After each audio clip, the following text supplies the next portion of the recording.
اب میں کچھ آپ کے سامنے مثالیں پیش کروں گا کہ جو لوگ کہتے ہیں جی قرآن کافی ہے، ہمیں حدیث کی ضرورت نہیں ہے، یا جو لوگ کہتے ہیں جی قرآن کو کوئی ضرورت نہیں کہ اس کی کوئی شرح ہو، مطلب یہ کہ قرآن کو سمجھنے کے لیے کسی شرح کی ضرورت نہیں ہے، قرآن تو خود ہی سمجھ میں آ جاتا ہے. تو میں دو مثالیں ان لوگوں کے سامنے پیش کرنا چاہوں گا اور دیگر ہمارے جو احباب ہیں ان کے سامنے بھی رکھنا چاہوں گا، تاکہ جب بھی کبھی کسی منکر حدیث سے یا کم از کم کسی ایسے شخص سے جو بیچارہ خود ڈاؤٹ فل ہے، ڈاؤٹ کا شکار ہے، بہت سے لوگ ہیں، انشاءاللہ آگے میں انجینئر صاحب کی بات بھی کروں گا. تو وَأُحِلَّ لَكُمْ مَا وَرَاءَ ذَلِكُمْ سورہ نساء کی آیت نمبر 24 ہے. اس سے پچھلی آیت ہے 23 نمبر آیت. اللہ تبارک و تعالیٰ نے اس میں حرام رشتے بیان کیے. حرمت علیکم امہاتکم وبناتکم واخواتکم وعماتکم، تمہاری مائیں تمہارے لیے حرام ہیں، بہنیں حرام ہیں، بیٹیاں حرام ہیں، اور پھر پھوپھا، پھوپھو، پھوپھی، خالہ، اور اس طرح آگے اللہ تبارک و تعالیٰ نے سارے حرام رشتے بیان فرمائے. اور یہ بھی فرمایا وَأَن تَجْمَعُوا بَيْنَ الْأُخْتَيْنِ، ایک تو ہے کہ سنگل یہ رشتے حرام ہیں، جس طرح ماں کے ساتھ نکاح کرنا، بیٹی کے ساتھ، بہن کے ساتھ، پھوپھی کے ساتھ، بھتیجی کے ساتھ، یہ سنگل رشتے بھی حرام ہیں. یعنی ان میں سے کسی رشتے کے ساتھ آپ اکیلے کے ساتھ بھی نکاح نہیں کر سکتے. اور پھر ایک ڈبل رشتہ جو حرام اللہ نے فرمایا وَأَن تَجْمَعُوا بَيْنَ الْأُخْتَيْنِ، یہ سورہ نساء کی آیت نمبر 23 ہے کہ تم دو بہنوں کو ایک نکاح میں جمع کرو. ایک عورت ہے، اس سے آپ کا کوئی حرام رشتہ نہیں، کوئی حرمت والا رشتہ نہیں ہے. مثال کے طور پر خالہ کی بیٹی ہے، مثال کے طور پر چچا کی بیٹی ہے، یا کوئی اور ایسی جو رشتہ داری نہیں ہے، جس کے ساتھ کوئی رشتہ داری نہیں ہے، تو اس عورت کے ساتھ آپ اکیلی کے ساتھ تو نکاح کر سکتے ہیں، لیکن اس کی بہن کے ساتھ اس کی موجودگی میں نکاح نہیں کر سکتے. اگر وہ فوت ہو جائے یا آپ اسے طلاق دے دیں، اس کے بعد اس کی بہن سے تو شادی کر سکتے ہیں، لیکن ایک ہی وقت میں ایک ہی نکاح میں دو بہنوں کو آپ نہیں رکھ سکتے. تو اللہ تبارک و تعالیٰ نے سنگل رشتوں کی بھی وضاحت فرمائی اور جو ڈبل رشتے تھے ان کی بھی وضاحت فرمائی، اور وہ ایک ہی رشتہ وَأَن تَجْمَعُوا بَيْنَ الْأُخْتَيْنِ، دو بہنوں کو تم نے نکاح میں جمع نہیں کرنا. اور اس کے بعد جو آیت میں نے تلاوت کی ہے سورہ نساء کی آیت نمبر 24، اس میں اللہ تبارک و تعالیٰ نے ارشاد فرمایا، اور یہ 5واں پارہ یہاں سے شروع ہو رہا ہے وَالْمُحْصَنَاتُ مِنَ النِّسَاءِ. تو اللہ تبارک و تعالیٰ نے یہ 5ویں پارے کی پہلی آیت ہے، اس میں ارشاد فرمایا وَأُحِلَّ لَكُمْ مَا وَرَاءَ ذَلِكُمْ. پیچھے جو حرام رشتے اللہ نے بیان کر دیے ہیں، ان کے علاوہ جتنے بھی رشتے ہیں سارے کے سارے تمہارے لیے حلال کر دیے گئے ہیں.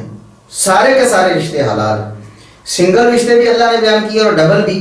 بیان کیے جو حرام تھے. اور اس کے بعد فرمایا کہ وَأُحِلَّ لَكُمْ مَا وَرَاءَ ذَلِكُمْ، ان رشتوں کے علاوہ سارے رشتے تمہارے لیے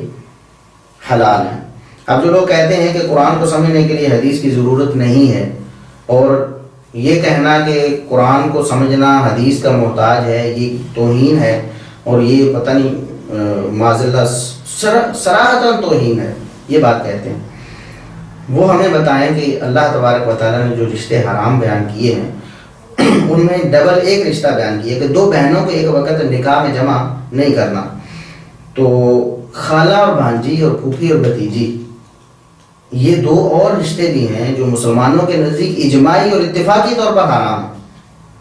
اور کس وجہ سے؟ نبی کریم صلی اللہ علیہ وسلم کی حدیث کی وجہ سے. یہ صحیح بخاری میں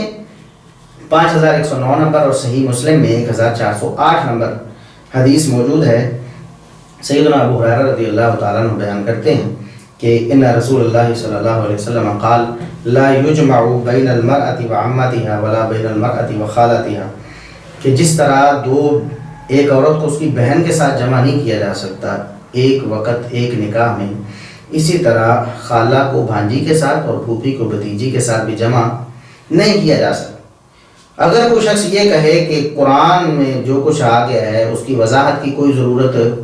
نہیں ہے، تو اس کے بقول پھر پھوپھی اور بھتیجی کو ایک وقت نکاح میں جمع کرنا جائز ہوگا معاذ اللہ، اور یہ صریحاً کفر ہو جائے گا. اسی طرح خالہ اور بھانجی کو ایک وقت نکاح میں، پھوپھی اور بھتیجی کو ایک وقت نکاح میں جمع کرنا اس کے بقول جائز ہو جائے گا، کیونکہ اس کے بقول تو قرآن کو سمجھنے کے لیے کسی چیز کی ضرورت نہیں ہے. تو پھر وہ شخص گمراہ ہو جائے گا، اور وہ شخص اس کا یہ جو فتویٰ ہے، اس کی یہ جو رائے ہے جو بنے گی اس آیت کو پڑھنے کے بعد وَأُحِلَّ لَكُم مَّا وَرَاءَ ذَلِكُم، تو یہ کفر تک پہنچ سکتی ہے۔ تو کتنی واضح بات ہے کہ نبی کریم صلی اللہ علیہ وسلم کی حدیث کے بغیر قرآن کریم کی آیات کو سمجھنا ممکن نہیں ہے۔ شرع اللہ نے نازل فرمائی ہے، اور نبی کریم صلی اللہ علیہ وسلم نے جو فرمایا وہ بھی بذریعہ وحی فرمایا ہے، وہ اپنی طرف سے تھوڑا فرمایا، یہ بھی اللہ نے نازل فرمایا، وہ بھی اللہ نے نازل فرمایا۔ اور آگے جا کر میں بیان کروں گا آپ کو کہ وہ انجینئر صاحب اللہ تبارک و تعالیٰ انہیں سمجھ دے، ایک طرف کہتے ہیں کہ قرآن کریم کی جو آیات ہے نا، ایک جگہ ایک آیت ہے وہ مختصر ہوتی ہے، اس کا سیاق و سباق کسی دوسری جگہ موجود ہوتا ہے جس کے بغیر بات سمجھ نہیں آتی۔ یعنی اللہ کی ایک آیت، ایک وحی، اس کو سمجھنا اس کے لیے ضروری ہے کہ اللہ کی دوسری آیت جو دوسری وحی ہے اس کو سمجھا جائے۔ اگر نہ سمجھا جائے گا تو بات سمجھ نہیں آئے گی۔ تو اگر کوئی شخص یہ کہہ دے کہ اللہ کی ایک آیت جو وحی ہے اس کو سمجھنے کے لیے ایک حدیث ضروری ہے، تو پھر وہ شخص توہین کا مرتکب کیسے ہو؟ یعنی اگر کہا جائے کہ ایک آیت کو سمجھنا دوسری آیت پر موقوف ہے تو اس سے توہین نہیں ہوتی، اور اگر وہ کہے کہ ایک آیت کو سمجھنا دوسری حدیث کو سمجھنے پر موقوف ہے تو اس سے توہین کیسے ہو جاتی؟ اللہ کی وحی ہے وہ بھی، اللہ کی وحی ہے وہ بھی، تو کہہ دیا جائے کہ اس کو سمجھنا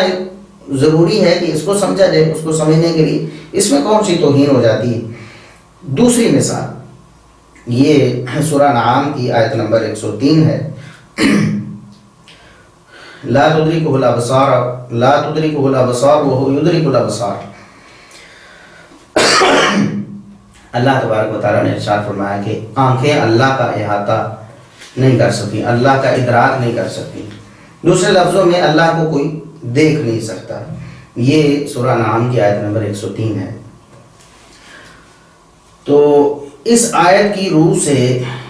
جو مسئلہ ثابت ہوتا ہے واضح ہے کہ اللہ کو دیکھنا ممکن نہیں ہے۔ موسیٰ علیہ السلام کا واقعہ قرآن کریم میں مذکور ہے، اللہ تبارک و تعالیٰ نے انہیں فرمایا کہ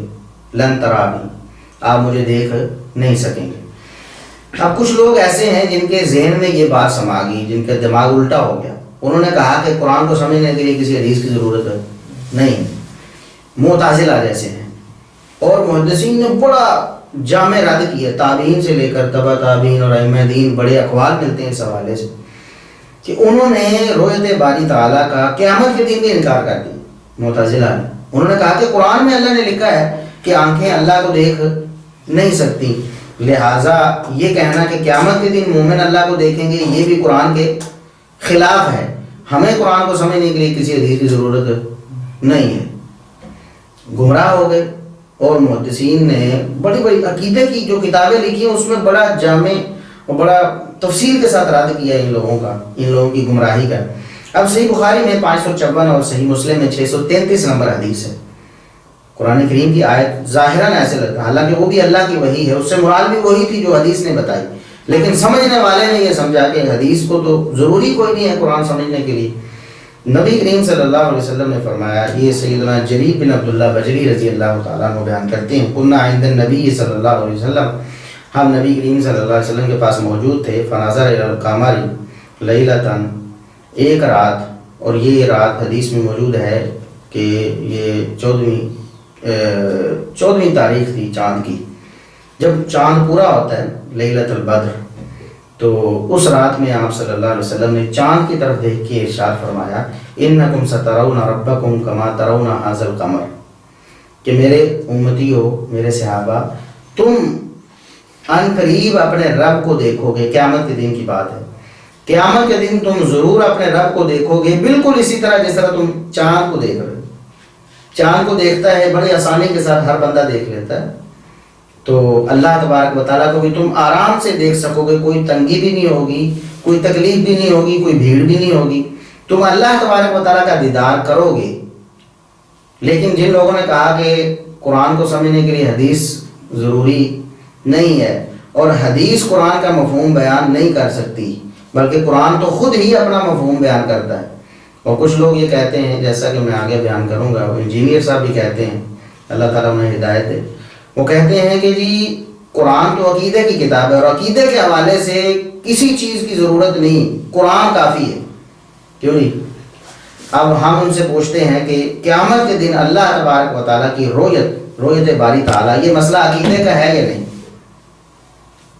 صحابہ سے لے کر تابعین، تبع تابعین اور ائمہ دین، محدثین، سب نے مطلب جو اقوال فرمائے اور جو محدثین نے کتابیں لکھی ہیں عقیدے کی کتابوں میں یہ مسئلہ بڑا وضاحت کے ساتھ باقاعدہ اس کے چیپٹر باندھ کے اس مسئلے کو بیان کیا ہے، اور اس پر بعض محدثین نے اسپیشل کتابیں لکھی. یعنی رؤیت باری تعالیٰ کا اس بات کرنے کے لیے، معتزلہ وغیرہ گمراہ فرقوں کا رد کرنے کے لیے اسپیشل کتابیں لکھی ہیں، اور عقیدے کی کتابوں میں اس اہم مسئلے کو، ٹاپک کو ذکر کیا ہے. تو عقیدے کا مسئلہ ہے نا، تو صرف قرآن کو پڑھ کر عقیدہ سمجھ نہیں آتا، کیونکہ قرآن کو پڑھنے سے تو کسی کو یہ سمجھ آئے گا کہ اللہ کا دیدار ممکن نہیں ہے، کیونکہ اللہ تبارک و تعالیٰ نے کوئی قید نہیں لگائی، نہ دنیا کی نہ آخرت کی. تو نبی کریم صلی اللہ علیہ وسلم کی جو شرع ہے، آپ صلی اللہ علیہ وسلم کی جو حدیث ہے، جو کہ قرآن کی طرح وحی ہے، اس میں اللہ تبارک و تعالیٰ نے اس کی وضاحت نبی کریم صلی اللہ علیہ وسلم کی زبانی کروائی.